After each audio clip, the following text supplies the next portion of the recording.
ఇట్లాంటి ఇంత గొప్పటి అవకాశం మనకి ఇచ్చినందుకు దేవునికి మొట్టమొదటిగా కృతజ్ఞతాస్తుతులు అనేటువంటివి చెల్లించుకుందాం. మనం ఎన్ని పాపములు చేసినా కానీ మనల్ని క్షమించేటువంటి గుణం ప్రభు అయిన యేసుక్రీస్తు వారికి ఉంది. మనం దేవుని ఎదుటి నుంచి తప్పించుకొని అయితే జీవించలేము.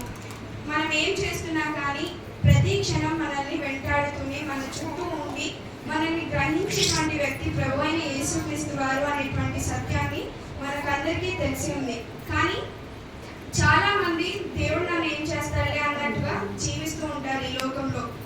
కానీ ఒకరోజు మాత్రం మనము ఖచ్చితంగా లెక్క చెప్పవలసి ఉంటుంది.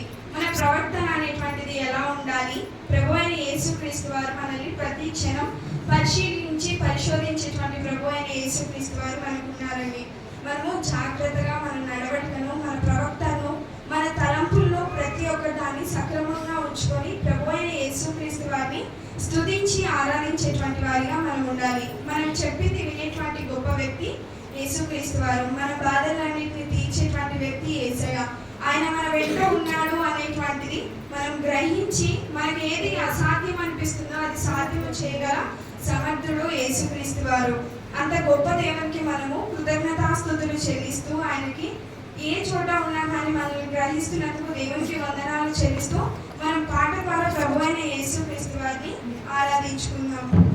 నీవు లేని చోటే యేసయ్యా